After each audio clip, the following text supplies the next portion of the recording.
What's going on, people? Welcome back. OnlyFacts football. You already know what it is. Do you know what I'm saying? 8 games left of the Premier League. Arsenal currently sitting. How many points clear are we? 6, 7 points? 7. 7 points. Unbeaten in 5. 3 wins on the bounce. Bounce. Do you know what I'm saying? Michael Carrick on fraud watch.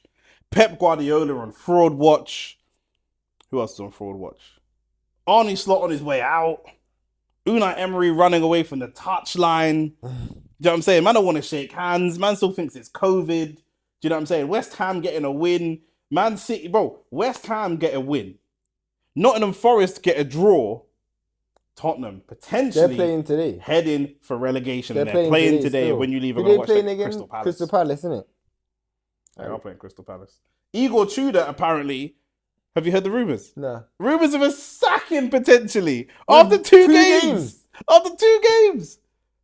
Bro, life as an Arsenal fan. Football's up and down, innit? So Bro, 1 week is still a long way to go. 8 games left, still a long way to go. I didn't even know where it's... Bro, let's talk about yesterday. Talk about your game. We don't want to hear about your game. Arsenal beating Brighton away, and in the last 8, 9 games of the season, yeah, man were telling me this is the slippery slope. This is the one. Do you know what I'm saying? And Man City at the same time playing relegation candidates. This is the one. This is the week. Man City are going to claw it back. That's what everybody was saying. That's what everybody was saying. Saka's not really got any goals this season. Certainly none from open play. He gets the open play goal. Do you know what I'm saying? Cuts in, little shot. And the goal was kind of scruffy. It went through the goalkeeper's legs. But I'm happy to see that, because that sometimes I think Saka and Arsenal in general try to be too precise.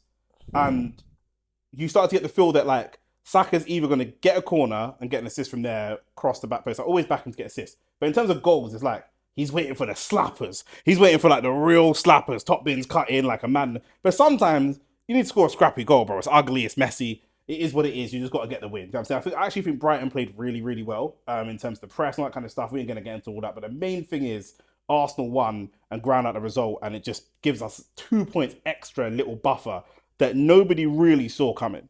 Yeah, but I feel like the response from Arsenal fans has been more telling to me. Why? Because a lot of Arsenal fans see yesterday as the week that the tables turn, and it is, and they have reason to believe that, because it's in their hands and they don't actually have to go to Etihad and win and all of that stuff. I disagree. I think we do. I know it's mathematically, but I just don't mathematically before you did. Yeah. You know what I'm saying? So now you don't have to. So that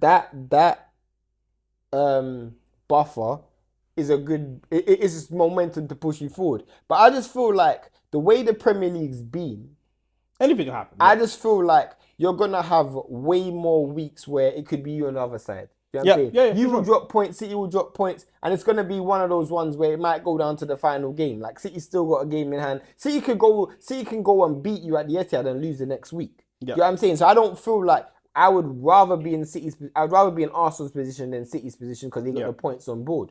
But at the end of the day, like, you haven't won the league yet, but it was a big step in the right direction. The thing is, our last 2 draws came away from home. Do you know what I'm saying? We beat Sunderland 3-0. We drew against Brentford at Brentford 1-1. Drop points. Big, significant drop points. Slapped Wigan in the cup. Came back feeling good. Then we dropped points again to Wolves 2-2. They're the 2 draws. Do you know what I'm saying? But then we come back in the league, 3 wins.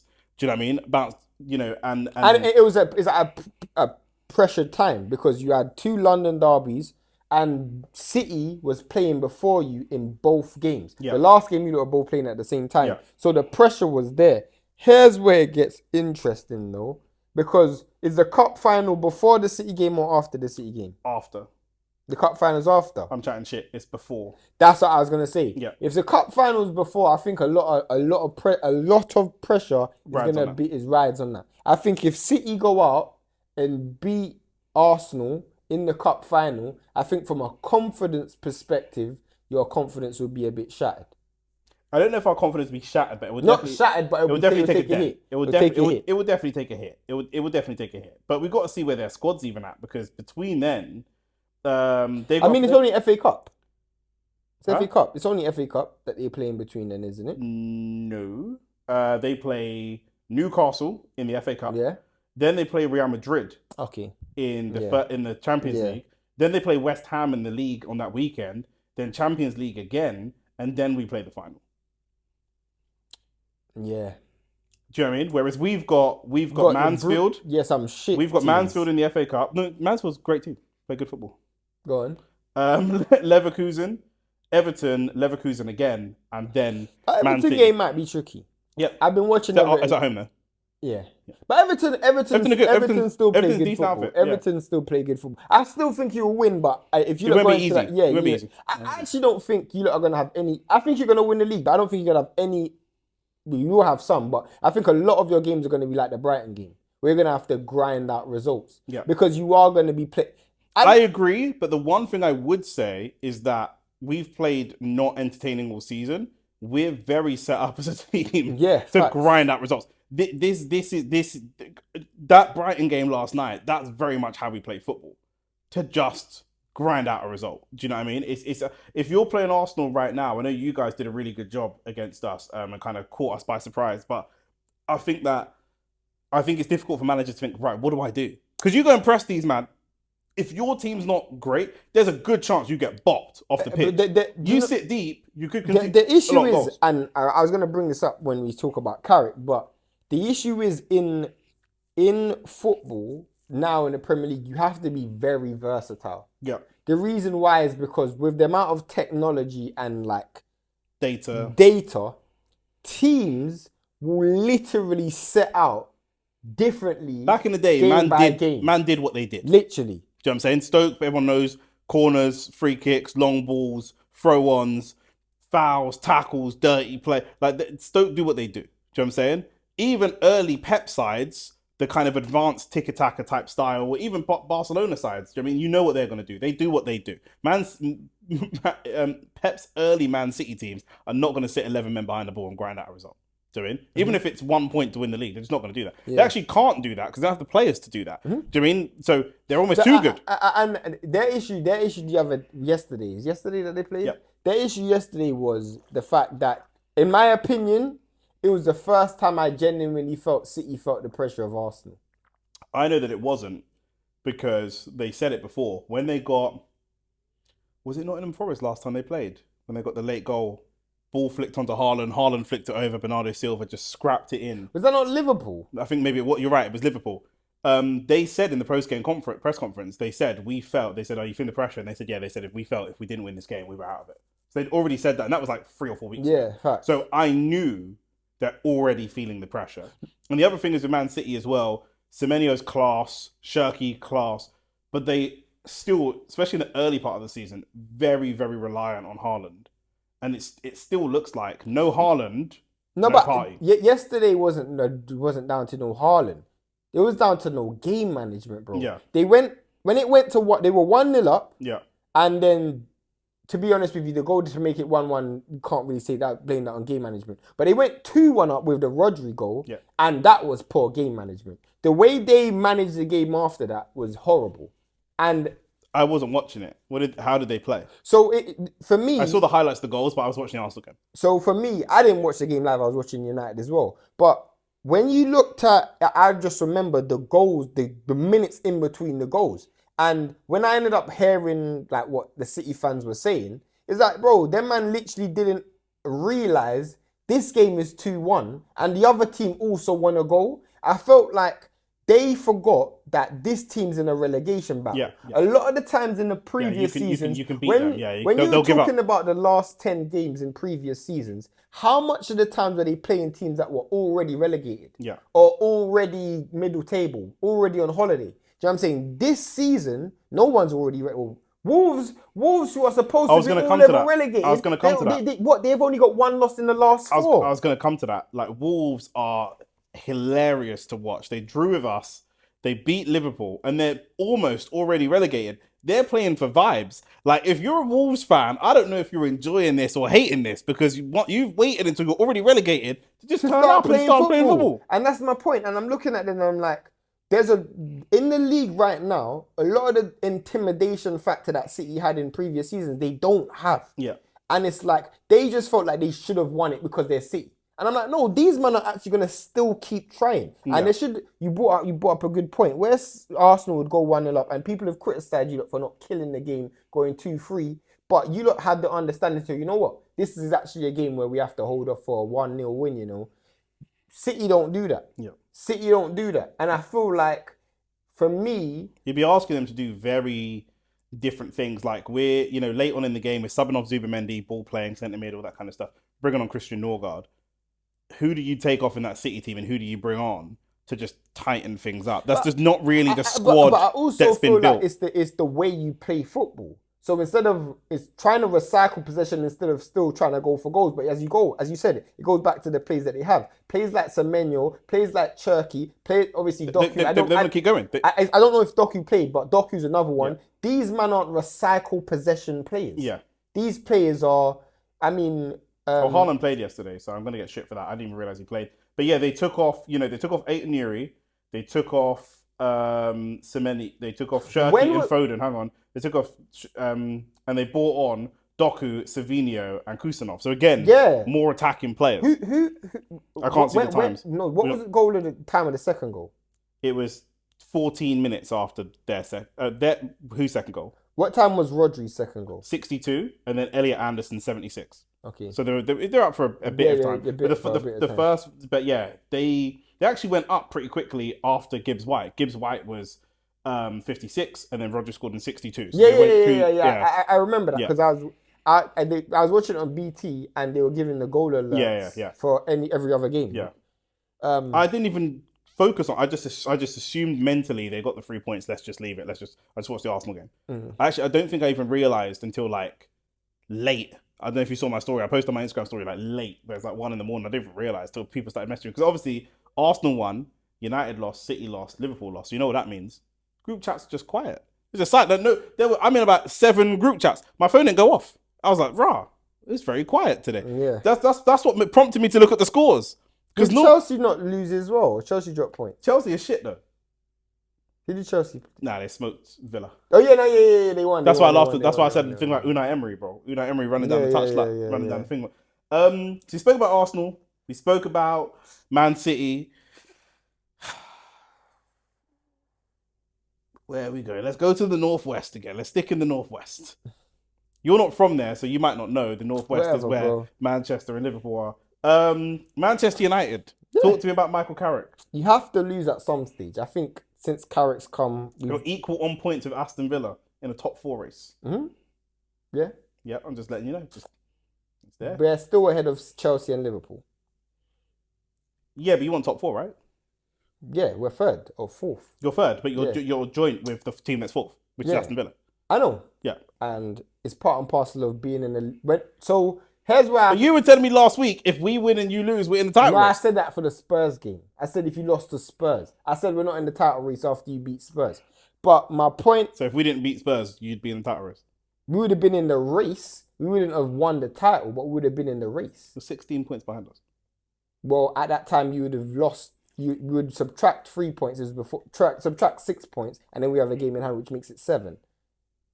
And if with 8 games left, of course, if there's 7 points, you got to be in the title race. Basic maths, bro. Okay. But my point is very simple. When I watched United yesterday, I am a bit concerned. And I'll tell you why I'm a bit concerned. Please do. Because since Carrick's played good football. And we've won a lot of games. I think this is our first loss since Carrick's come. So there's no need to throw the toys at the pram. Even more no need to throw the toys at the pram is because the reason why we lost was for reasons that we already know. Our bench isn't strong enough. We can't afford to take Casemiro off and bring on Agate. We have no backup left back. So when we had to take off our left back and bring on Malacia, he got cooked down the wing and he's fresh legs. Do you know what I'm saying? We don't have a big enough squad. So when you saw us lose control in the midfield with Casemiro off the pitch, even though Casemiro never had a great game, it's still Casemiro. He's better than Agate. When you saw Malacia... Why didn't you bring on Aiden Heaven?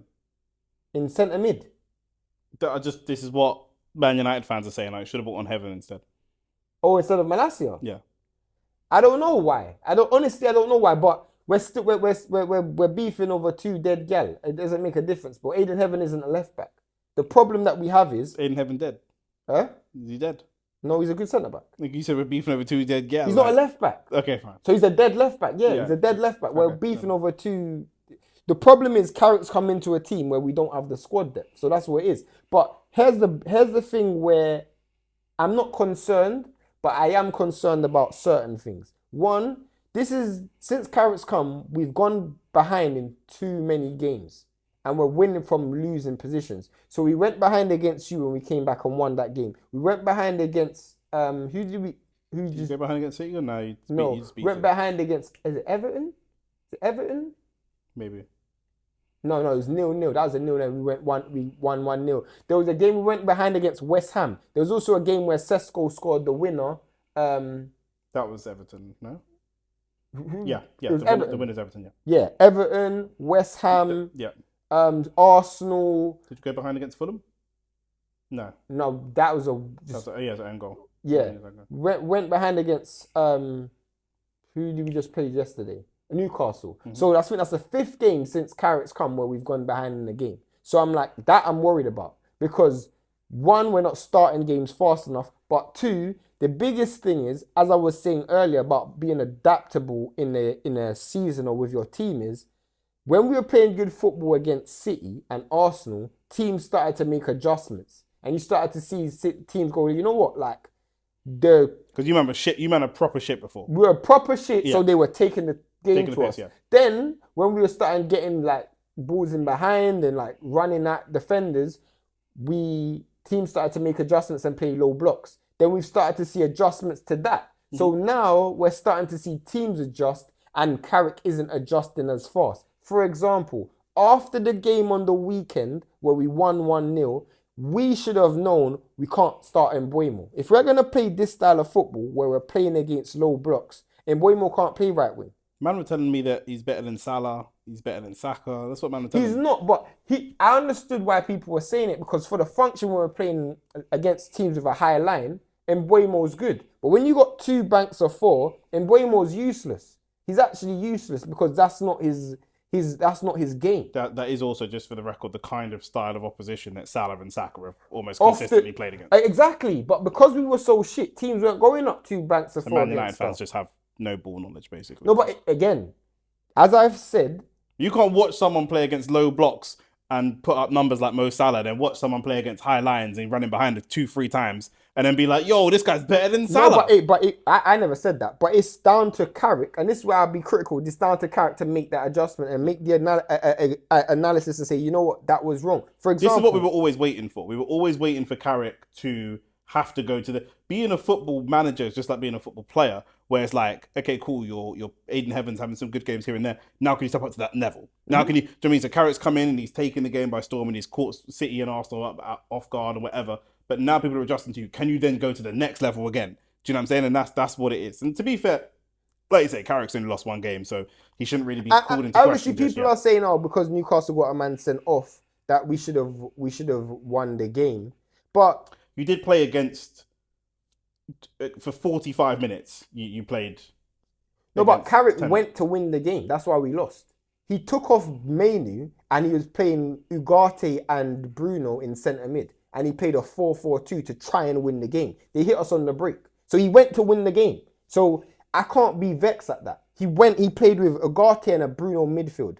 When we went to win the game. So how can we begrudge him for trying to win and getting caught on the break? It was poor defensive work from Malacia. The ball went in behind. Poor defensive work. They cut in and slapped it. World-class goal. It was a bang. World-class goal. But it was against the run of play. Newcastle were literally penned back in their half. As it should be. That's 10 people. Exactly. So when people are saying it, you also got to look at it. These are just... There's someone that you're letting off the hook here a little bit, though. Who? Everyone's talking about Malacia. We're not going to talk about Cunha. No? No. What were we talking about Cunha? The ball was played into Cunha's feet. There wasn't a whole lot of pressure around him.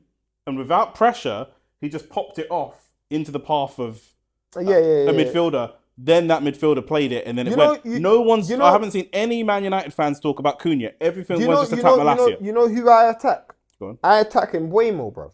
Let me tell you why. At 1-1, Mbeumo had the easiest chance of the game. 2-1, game over, bro. It's game over because then Newcastle have to come out. Then it goes back into our favour when you're playing higher lines with a man down.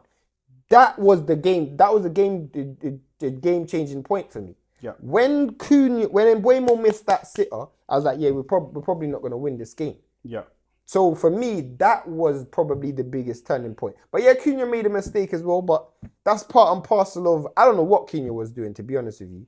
But if you're talking about moving forward, we got a couple weeks off. We're not in none of the cup competitions. So we got a couple weeks off. In the next game, there's a few adjustments that I want to see made. Yeah. One of the adjustments is if teams are playing low blocks, bro, I want to see us gamble and play 2 up front.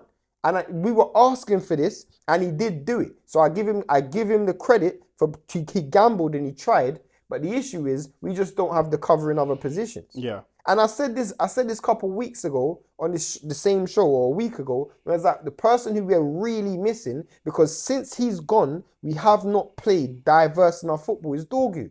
Because Dorgu plays Dorgu's the only... Very versatile. He's versatile, but that goal doesn't go in because Dorgu can track back. Yeah. But more importantly, Dorgu's the only one who's going to say, cool, let's get down the line and cross balls in. Everybody's doing the same thing right now. Yeah. And Mbeumo's trying to cut in on his left. Ahmad's trying to cut in on his left. Cunha's trying to cut in on his right. Sesko, who's a target man up front, for the most part, unless Bruno crosses the ball into him, there's no balls going into the box. Dorgu's getting on the chalk and crossing balls in. And I know you criticise his crossing, but if you're a fullback and you've got wingers who's cutting in... As soon as his crossing got better, he looked way better as a player. Of course, but it also means you got a fullback going on the outside, but you got wingers cutting in. Yeah. So you've got 2 things to deal with. That's gone now. That's completely gone. So we touched on Wolves and Liverpool a little bit. Arne Slot. Yeah. Potentially not finishing top 4. No, in fact, not finishing top 4 this season. You don't think so? Where are they now? I think they're 5th or 6th. They are currently 6th. They could finish top 4. If they don't, and if they finish 6th, does he go for you? Because apparently he's very riled. Like, he's very unhappy. And about what? What's he unhappy about? That's what I'm not sure about. I actually really do want to know and get my head around this, because I with Slot, it's one of those things where I always say you gotta allow a manager to build their squad.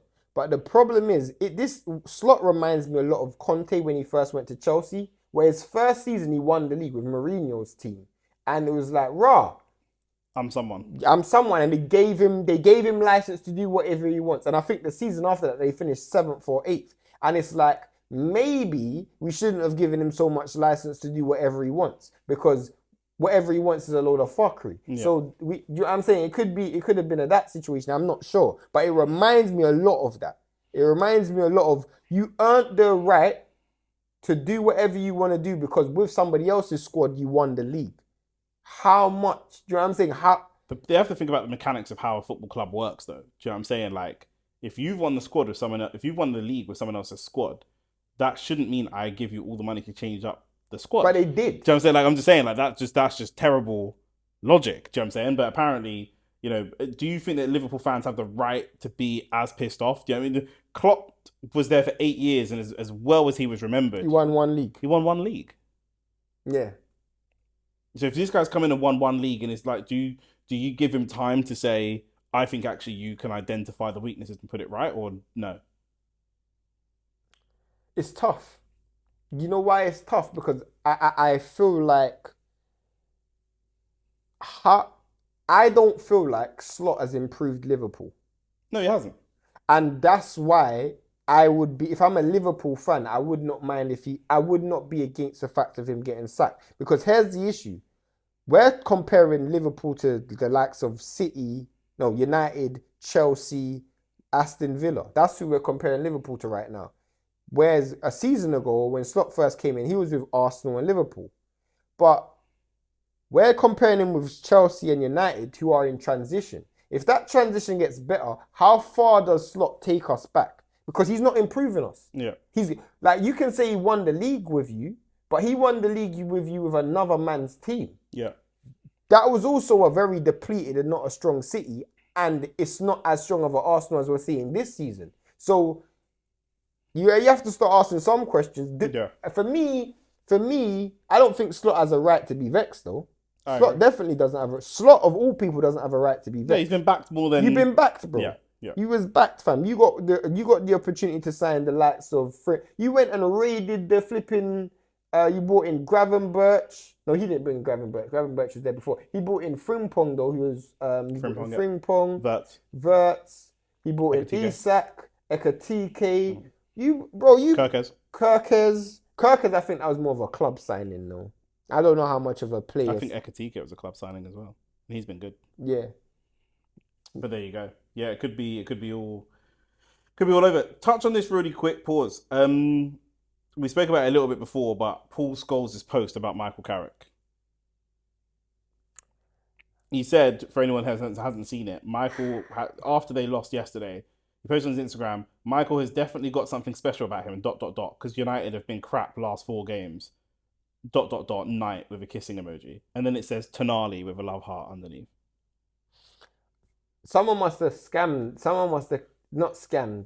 hacked his account. He posts that kind of thing regularly after games. Every game he posts something. I mean, a couple of weeks ago, he's a very weird character. As is, a couple of weeks ago, Nick infamously said that Paul Scholes is on some list. I don't know what list. He's on some He's got to be on some list or some file. Or some files. He's got to be. This guy is a bit weird. Anyone who puts their daughter's feet in their mouth is mad. Yeah. And it's not even your baby daughter neither. And you're not like a child. Yeah, like your grown. full-grown daughter's foot in your mouth. Yeah. Less of that. But is there any validity to what he's saying? We didn't look good against... last 4 games are Tottenham 2-0. We looked good in that game. 0-0 against West Ham. I actually don't think we look that bad. Okay. I feel like... 1-0 against Everton. We look good in the second half. And 2-1 against Palace. We look good in the second half. So that's you looking good for 2 90 minutes and 2 halves. The West Ham game, I felt like we let ourselves down. And the reason why I said, but none of those situations, none of those games I felt was Carrick's fault. None of the games where we've played bad, I don't think it's Carrick's fault. We're criticising Carrick yesterday against Newcastle because Carrick gambled. Carrick gambled and went 2 up top and played a midfield of Ugarte and Bruno.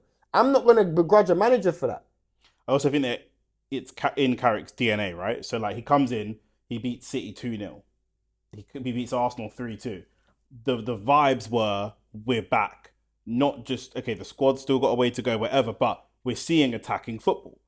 He came in off the back of a manager that played a back 5. It was really negative. It was really pragmatic. This guy, now Carrick's in. He's bringing some of that Sir Alex DNA because we know you lot can't let go of the past. And it's like, but the most important thing is he's winning and playing attacking football. Yeah. Manchester United Football Club, we're Arsenal. We can win and grind out 1-0s and corners. We're bastards like that. Man United fans want to see winning and attacking football. That's the Venn diagram. Do you know what I'm saying? And he's done that. Done it against Arsenal, done it against City. They're the teams that are going to finish the top 2. Does it then against Fulham, although they have a bit of a resurgence later on. Does it against Tottenham, but again, Tottenham are really shite. Draws against West Ham, fine. But then he wins the next 2 games. So in his first 7 games, he only drops 2 points. Instead, he wins every game and draws 1. Do you know what I mean? And then obviously last night happens, and straight away the attack is ridiculous. Like it's like, bro, whose side are you on? No, but this is why I feel like this is annoying. Because for me, I've watched Man United lose to Newcastle. Newcastle was at home for 1, but I've watched Man United lose to Newcastle. Yeah. And we lost that game because Carrick tried to win it. Yeah. And for me, I saw... You'd rather lose the game trying to win it than lose the game trying to grind out a 1-0 or what Carrick 0-0. showed me more than anything was... What Carrick showed me more than anything was the holes that I already saw. We don't have the depth in the midfield. We don't have the depth in in the last 7 games, Arsenal have dropped 4 points in the league in the last 7 games. Carrick's dropped 2. Like, just getting onto him and saying, "Oh, there must be something special about him," is just childish. Do you know what I mean? In the last 7 league games, Man City and Arsenal both dropped more points. Facts. Do you know what I mean? Like, it's just. I would get annoyed as a Man United fan thinking, like, whose team are you on? No, but I don't actually know what Paul Scholes' agenda is. No. Because I don't think he knows. Because even Gary Neville said he doesn't want Carrick. And for me, here's where I stand. I actually haven't made a decision of whether I want Carrick to stay or go. And I still don't know whether I want Michael Carrick to stay or go because of one thing. For me, it depends on what the expectation is next season. Honestly, all jokes aside, we're talking about being in a title race, and a lot of people saying, "Oh, maybe Amarin got you here. Maybe if we sacked Amarin earlier and the run started earlier, we could have been in a title race." Who knows? We don't know where City will be. You don't know where Arsenal will be. You don't know where Liverpool will be next season. If our ambition next season, let's say we finish 3rd, and our ambition next season is to challenge for the title, then we don't sign Michael Carrick. We don't sign Michael Carrick. But if we're looking for stability where we can actually start to build, then we sign Michael Carrick. It depends on if you want a manager, not to just get on my high horse and bring up Arteta, but obviously I'm an Arsenal fan. If you want a manager that's going to build you up slowly and get you competing consistently within 3 or 4 years, Carrick could be that person. Facts. Like Arteta's been second, but now cup finals and this and that, whatever. If you want a manager to come in and win you the league next year, it probably won't be Carrick. But also, I don't think your squad's ready for next year. That what people are ignoring is once a week. One game a week. 1 game a week. And not only is it 1 game a week, the complaint I'm hearing from Man United fans after all the money spent is our squad's too thin. Your squad's too thin for 40 games a season. Your squad's too thin. We're playing 60 games. How much of the squad you're going to need? And it's not even like we went far in one of them. We got kicked out in the first round of everything. Every cup. You're playing 40 games. The lowest amount of games that you guys have played in our lifetime. Do you know what I'm saying? So if the squad is poor squad building, because like you say, it's not very flexible. Do you know what I'm saying? He's identified something that you guys can do well. He's identified that. But it's not flexible. But we can't hold that against him. He will transfer window. No. You can't keep appointing interim managers and then blaming the interim manager. Like, that's why for me, all he can do is win games. We have to be realistic about what we want next season. Yeah. Because I don't think you will be. My issue with Man United fans has always been that you won't be. Man United fans have some of the worst football knowledge. A lot of them have no dads. A lot of them have weak character, and they pick. I'd say if I'm picking the top 5 sneakiest brothers I know, 4 of them Man United fans, and I honestly feel like they pick it as a shield from when Man United was good, so they don't get bantered, they don't get corned, and that they ain't got no real ball knowledge. Do you know what I'm saying? I hear what you're saying. So for these man, they're not built for the slow build. Every time you get them, the last 2-3 managers that are coming, it happened with Amarim. Said, how long are you going to give him before we judge him? We're going to give him 3 years before we judge him. Cap. Do you know what I mean? Like, it didn't last that long. How long are you going to give Ten Hag before we're going to give him 3 years? Cap. Didn't last that long. Like, you have to, and it's going to be, there'll be times when it's ugly. And when it's ugly and you're doing the Arteta thing of the finishing 8th and the slow build, they ain't on that. Man United as a club and the fans are not built for that. When Klopp went into Liverpool, the first thing he told them, do you remember what he told them? No. Allow the history. The history's done. I don't want to hear about Dalglish. I don't want to hear about these things. It's done. We're starting again. We're starting from scratch. No, but the difference is, and why this is why I slightly disagree, because people are like, oh, you're not going to do the same thing with Oli. If we're being honest, Oli was more successful than a lot of people thought he would be because he finished second. Correct. So we can say, oh, well, Carrick will just do finished second Oli, behind like a very good team. Good City team. I'm like, are you just going to do another Oli? I'm not going to lie. I'm not going to say I'll take Oli. But would I take a second place? Finishing second in this more competitive Premier League era is a solid foundation for someone else to come and build on.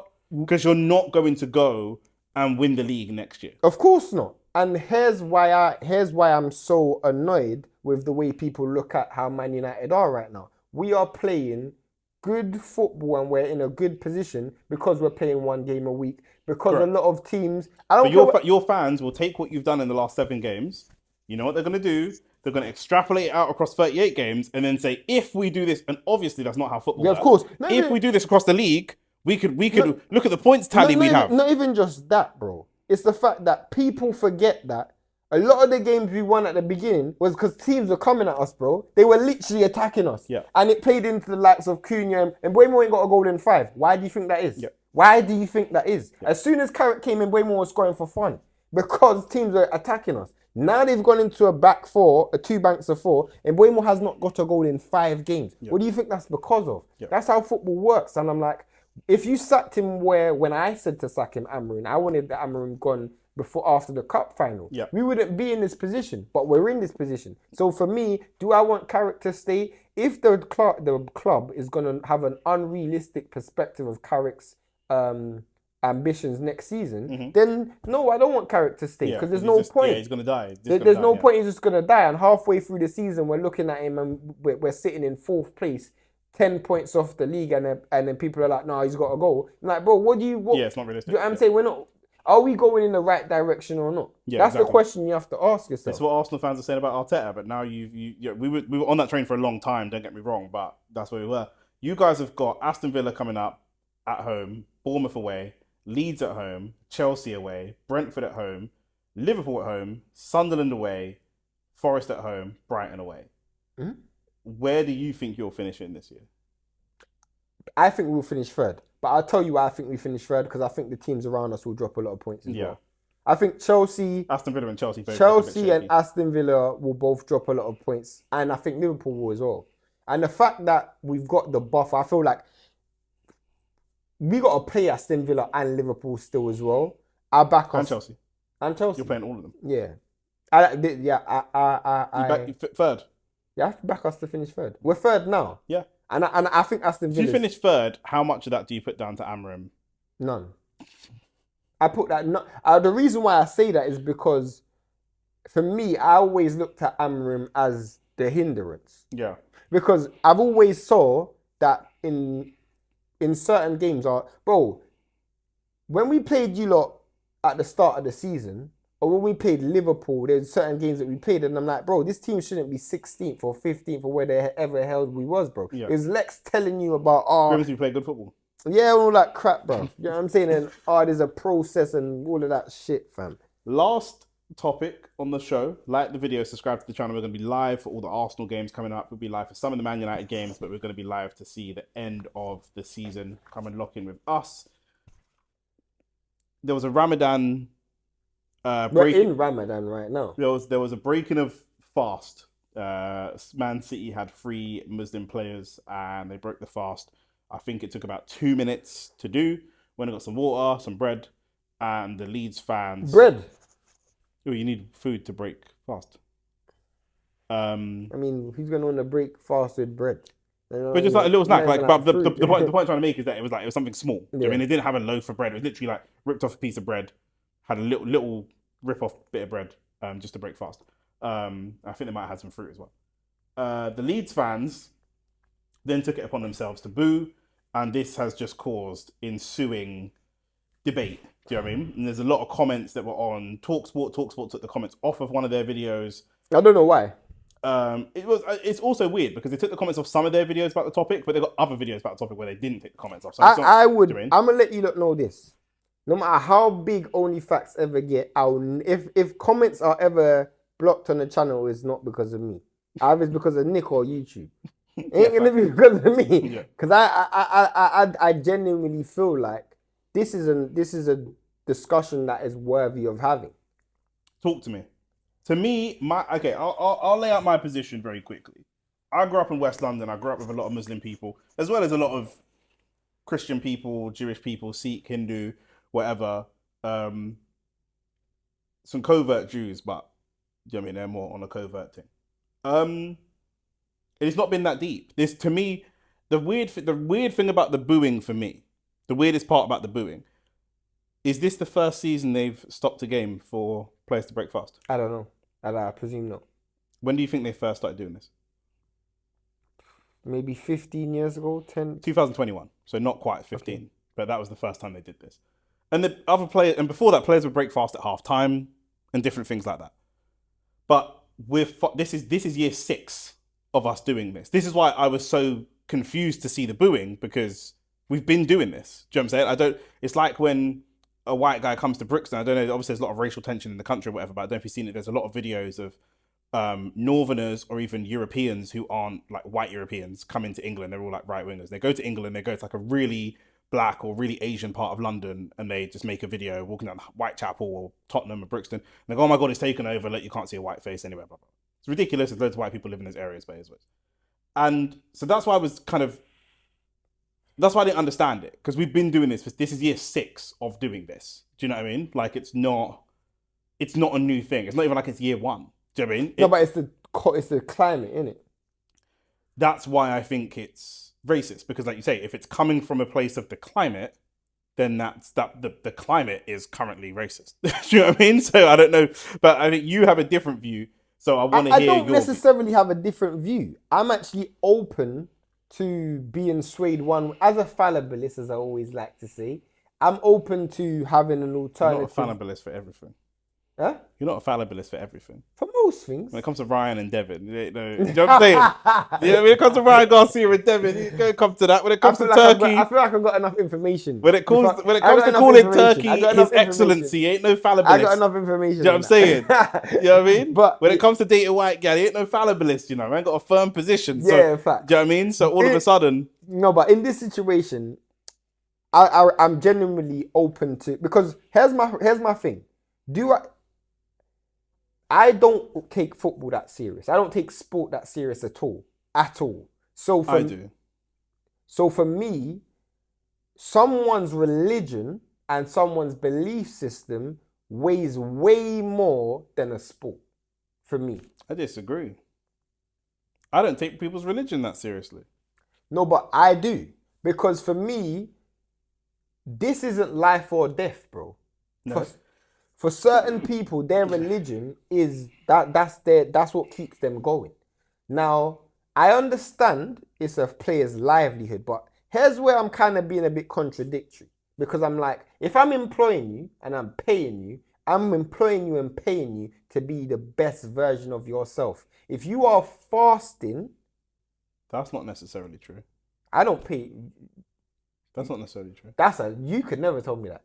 That's not necessarily true. You could never tell me that. Why? You're going to pay and employ someone who's not the best version of themselves. No. That's not what I'm saying. What I'm saying is you might employ someone when you get to, if maybe it's like that if you're in a warehouse, something like when you're making like not even, I don't want to say a certain level of money. It's not that money. If you employ me as a salesperson, recruitment, etc., I might have a number that I need to hit. How I hit that number, you might not care about. There'll be days I come in that I'm a 4. There'll be days I come in when I'm an 8. There's days I come in, I'm a 9. The key thing is to not let it drop too low when you're 4s and 5s, and to really enjoy the moments and capitalize when you're 8 and 9. But the idea that anybody watching this, Leeds fans, anybody, go to their job and they're 10-10 every day is bollocks. No, but bollocks. My point is, if I'm a manager or club and I've signed a player, and you're now going to do something that's going to affect your performance, I don't know. Do I have a right to say something? Do I have a right to have a grievance? The people that booed are not the people that are paying the wages.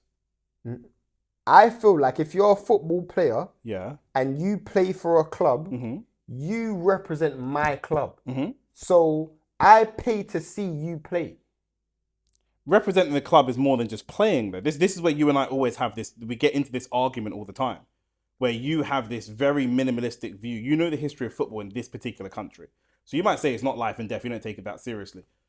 You know the country does. This country takes football incredibly seriously. Yeah. Do you know what I'm saying? You know if England win the World Cup or don't win the World Cup, or who scores or who doesn't score. These things matter in this country. And if you're like my friend Nicholas you met at Christmas dinner, he's not into football. He thinks it's ridiculous. Like he just doesn't get didn't grow up in America to play basketball. It's not so serious. You know it's a serious topic of how they, do you know what I mean? The idea, you're making two different arguments. The Leeds fans booed when the Muslim players are breaking fast. What's that got to do with how, when you go to, I pay you to perform, the club is not complete. If you're having a different conversation, that's a conversation for if the club made a complaint. What's that got to do with the fans? No, there's a broader point. It's a broader because for me, discuss the fans booing, and then we'll move to a broader point. Should they be booing? No. You don't think so? They shouldn't be booing. Why not? Because you have to have respect. That's my thing. You can respectfully disagree.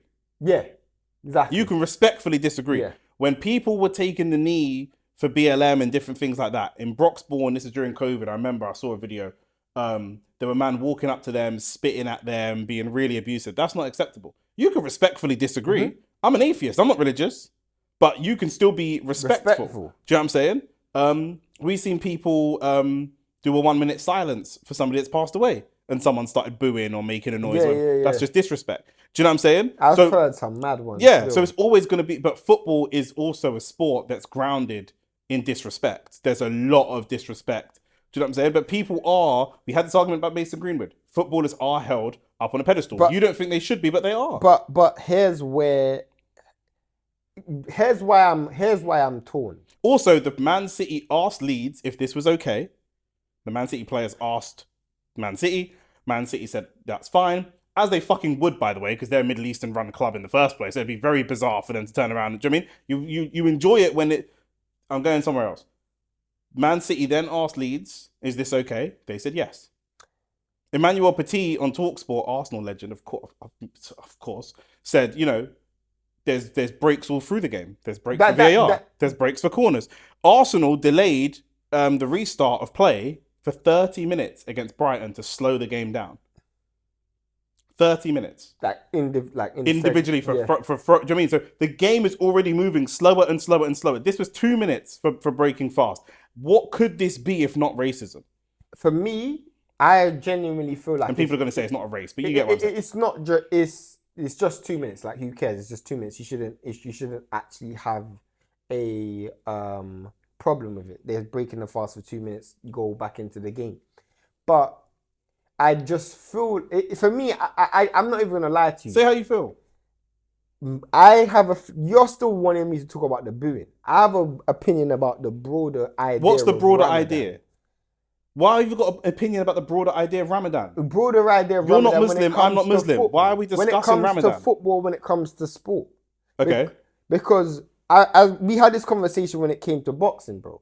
Where in boxing, a lot of fighters don't like to fight during Ramadan or when they don't want to be in camp. Because they don't want to be in camp. That's not just because of fasting, though.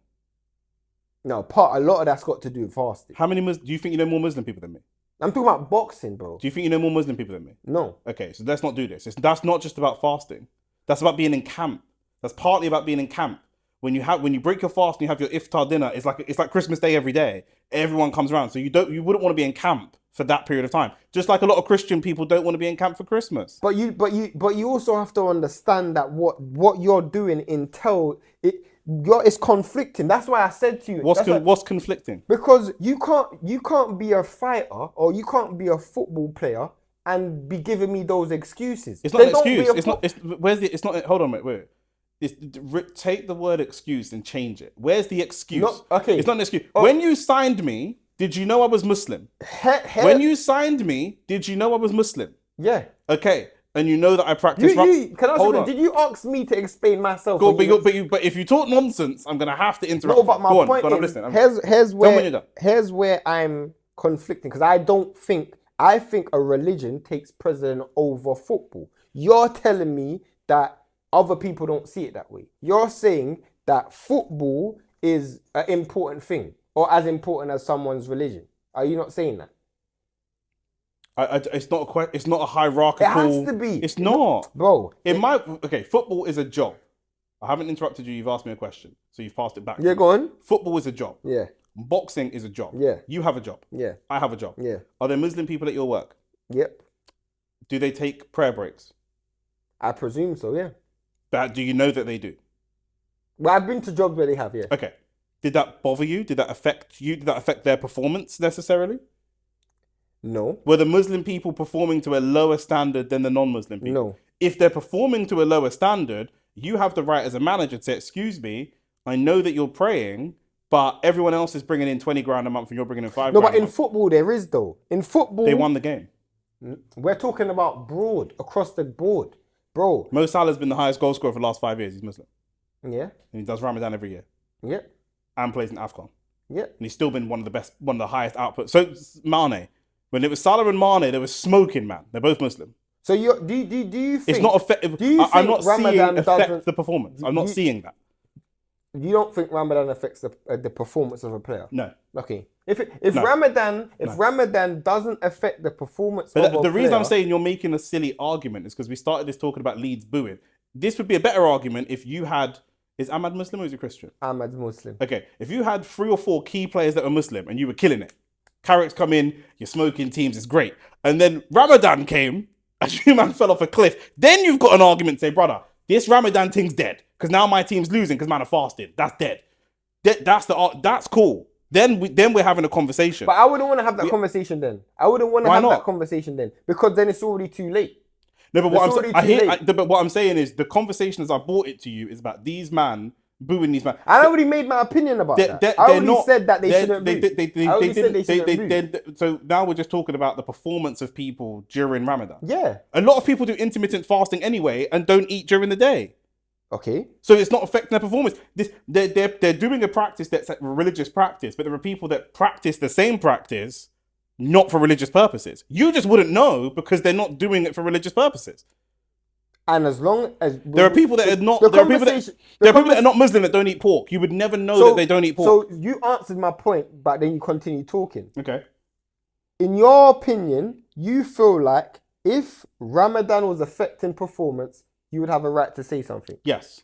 And that's where I hope everybody's watching. Yep. That statement right there is exactly where I feel like we're at a separation. Because if you ask any Muslim that's watching this, would you continue fasting even if it meant that your performance was going backwards? They would say they would. And that's my of course they can. They can keep their motivation is to do what's best for them, and my motivation is to do what's best for me. But I've been in the corporate world for over 10 years, and I've not seen Ramadan ever affect. So that's why I'm saying. I've seen it affecting boxing. I've seen it affecting in boxing. Yeah, but in boxing, you sent me a video the other day of Andrew Mensah talking about why he doesn't rate boxing as a sport because you can pick who you want to fight. You can pick when you want to fight and who you want to fight. You could, if you've gone and fought during Ramadan, then you've made that decision. No. I mean in the fact that because it's Ramadan, fights have not happened. Yeah, because it's Ramadan. That's my. But okay, people don't fight on Christmas Day. No, now for me as a person who acknowledges, and I feel like you're forgetting where I'm coming from. As a person who acknowledges religion being at a higher value than sport, I accept that. But if I'm a person like you're saying who doesn't, and I think livelihood is more than religion. I didn't say livelihood is more. No, I'm not saying you do. I'm saying there's people who do. Yeah. There's people who do. Then I will be a person who's like, no, I don't want to hear that. I would be one of those people, that's just stupid. That doesn't make any sense. No, but there's people that think that though. No, there's people that think that black people are monkeys. It's just stupid. Just because people think it doesn't mean I have to dignify. No, but you're always telling me. I'm not religious, but it's just. You're always telling me that. Why would I get annoyed? Isn't more? It's not. I'm not religious. So but I just have general respect for people. But you don't have respect for performance if it falls. Why would I respect a falling performance? Because it's under the reins of Islam. We spoke about falling. What do you mean? What's under the reins of Islam? Ramadan. And you're saying if Ramadan had affected performance, you're talking in circles.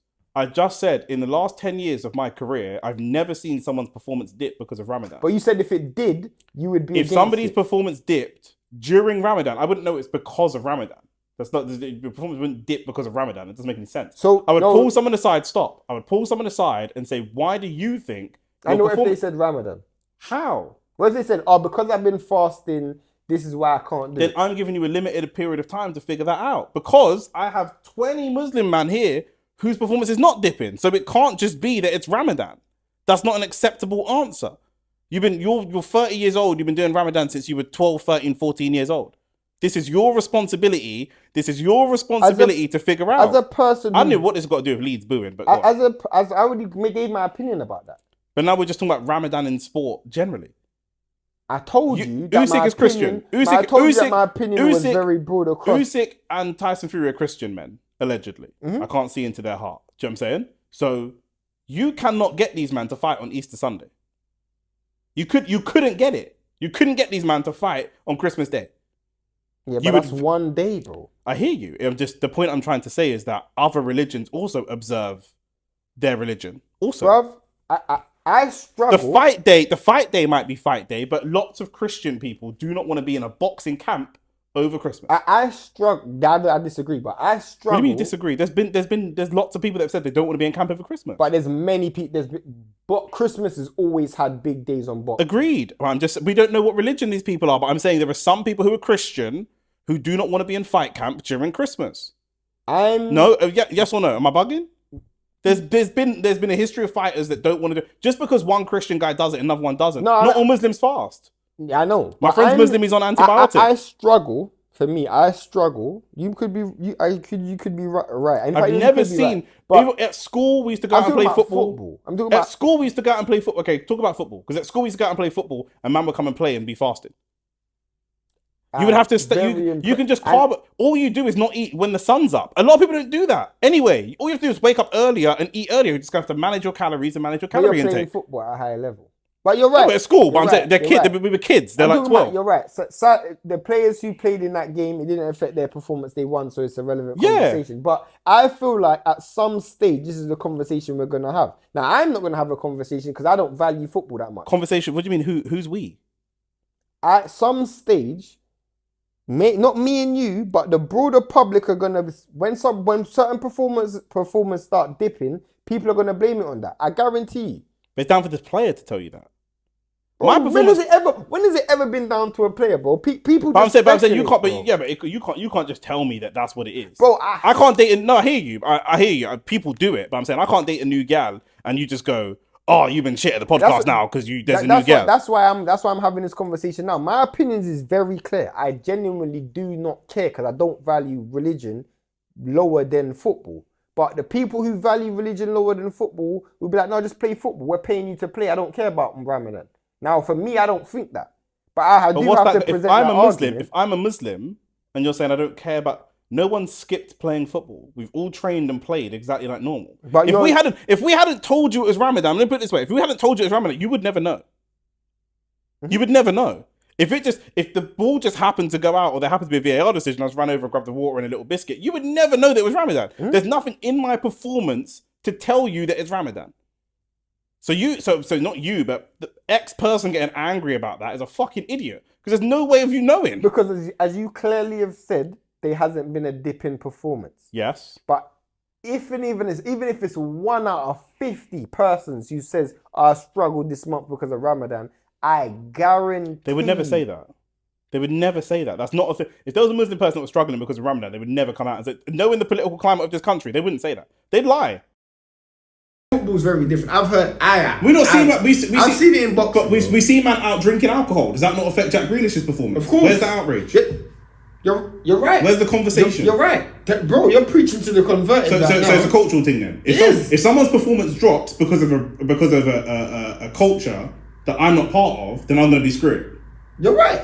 I threw my hip out because I was whining. Yeah, bro. Everything you're saying, I agree with. I'm just preempting because I can see this potentially coming. I don't think so. Only if you're very ignorant. If you know any religious people or any Muslim people, I've not seen it in sport.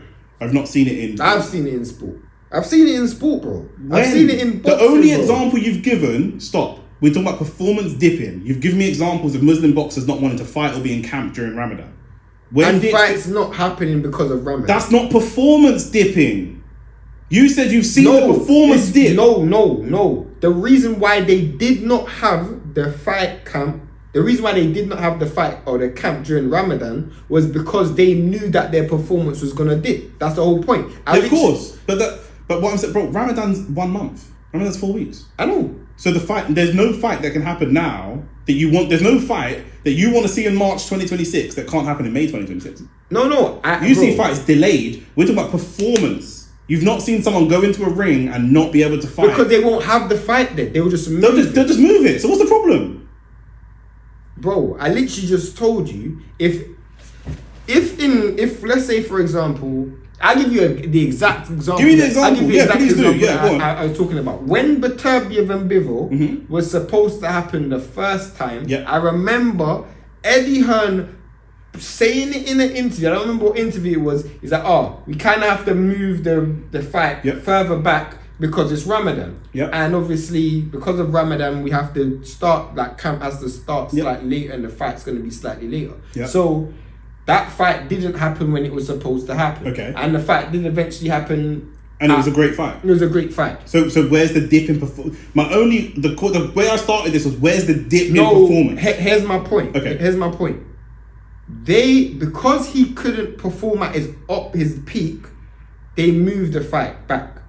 Because boxing can do that, but football can't do that. Yeah. So my point is, if in boxing they've acknowledged that I'm not performing at my best during Ramadan, how fast is it before people start using that same excuse? That doesn't make sense. What? That wouldn't make any sense. I don't know. What do you mean you don't know? I don't know. Then get off the podcast. You don't know anything about sport then. What are we talking about?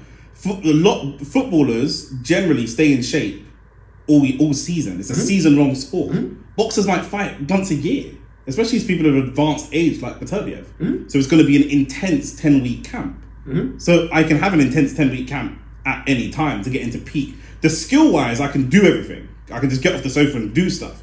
But the camp is to make weight and to sharpen the skills. It's going to be an intense 10-week camp. Some people also, again, like I said, it's not just about the training. A lot of people travel away from their family for camp. And if it's Ramadan, I don't want to be away from my family. Lots of Christian people take, like, not all of December off, but if you've got 3 weeks of annual leave and you've already got that little break between Christmas and New Year, people stack that. So man just gone for 3 weeks. So a lot of people would not forget about sports, just in life.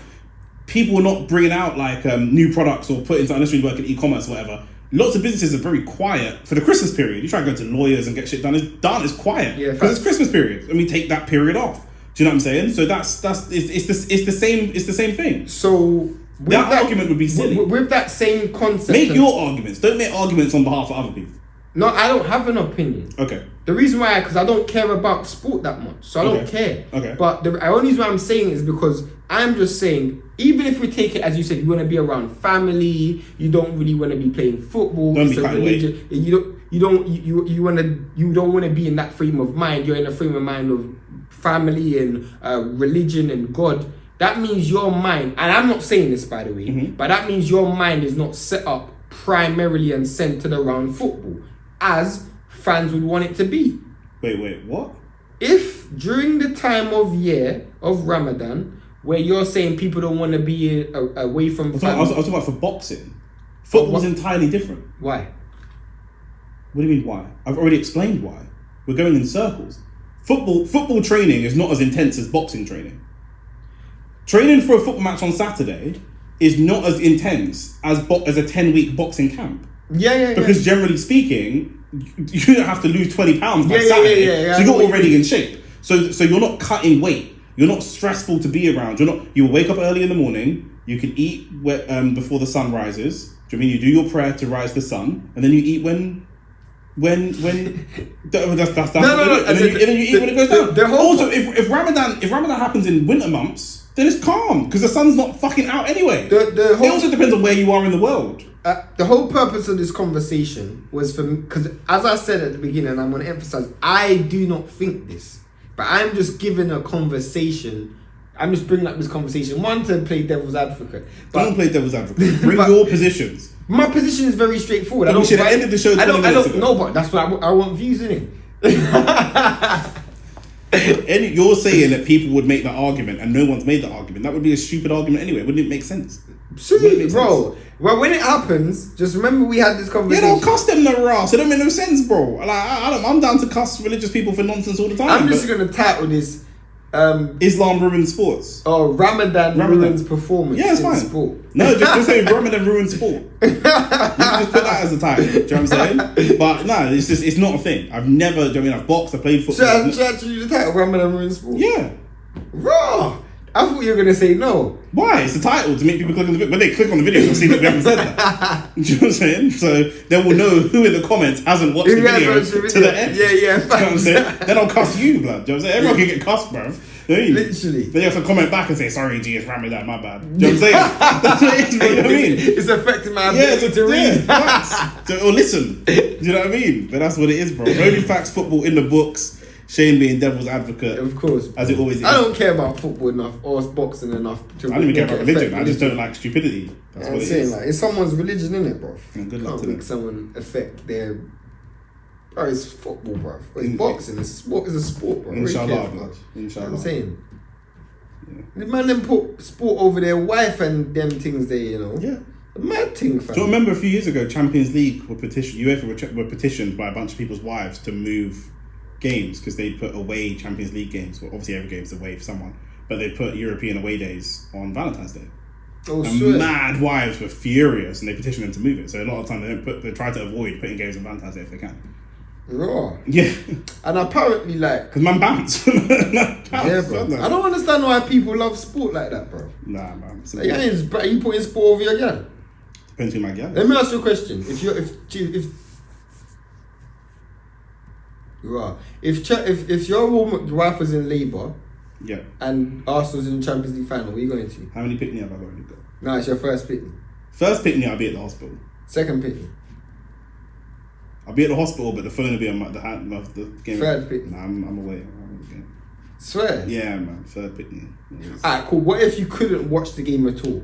What do you mean? Like, your child's given labour. Your wife's given labour. Like, you got to support. You're not watching the game. Why can't I not watch the game? You can't be watching the game. Can't have an AirPod in. No radio. Bruh, so you're making sure you watch the game. I've been in business meetings before with my AirPod in. But this is your wife's labour, bruv. She wouldn't have been my wife if I didn't do that deal. Fam, I'm not putting nothing. Fam, I'm not putting nothing over my pitney's birth, bro. Fair enough. Shout out to you, bro. Shout out to all the dancers. Sport, bro. Sport, fam. History, though. Fuck that, bro. It's a sport, bro. It's not life or death, bro. It could be for some people. Bro. Yeah, we'll do another episode at some point of all the people that's died because of sport, bro. You know what I'm saying? And you'll feel sick. No, like that. Like who? Like, I was going to say boxing name. That's going to be outrageous. Let me just not say that. No, remember my man that missed the penalty? The Colombian brother. Oh, yeah. It's life or death, bro. It's like, it's life or death, bro. Imagine his wife say, why are you practicing penalties all night? It's not life and death. Yeah. No, look what happened. So, boy, it is what it is. But yeah, man. Mashallah to the man them, innit? Do you know what I'm saying? Shout out to the man them. Hopefully 8 more games of the Premier League. We've got to figure out what we're going to do through the summer. Guess too much transfers and different things like that. But yeah, like the video, subscribe to the channel. We're going to be live this weekend. Arsenal versus Mansfield. We're going to be covering all the football. And of course, Jaya Pattaya, if you're interested in the boxing as well. In Vegas, I'm going to be live for that. Like the video, subscribe to the channel. Peace.